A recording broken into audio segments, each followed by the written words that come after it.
बिस्मिल्लाहिर्रहमानिर्रहीम अस्सलाम वालेकुम व्यूवर, मैं हूं शहबाज और आप देख रहे हैं मेरा यूट्यूब चैनल। आज हम बात करेंगे जी कि जिगर की सेहत, यानी कि जिगर जो है हमारा खून बनाना छोड़ जाता है या कम बनाता है, ये हमें कैसे पता चलेगा। और इसका जो इलाज है वो जो कुदरती तौर पर जो इसका इलाज है कि हम अपनी सब्ज़ी और फल फ्रूट जो है इस्तेमाल करके जो अपने जिगर की सेहत को बेस्ट बना सकते हैं।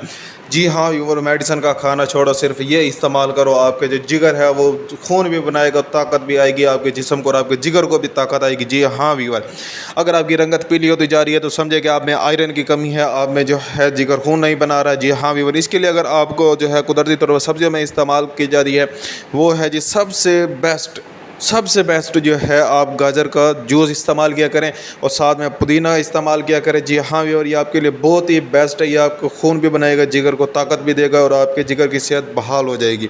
ऐसी और मज़ीद इन्फॉर्मेटिव वीडियो देखने के लिए हमारे चैनल को सब्सक्राइब करें और साथ में बेल आइकन को प्रेस लाजमी करें। मिलते हैं अगली वीडियो में, अब तक के लिए हमें इजाज़त दें। अल्लाह हाफिज़।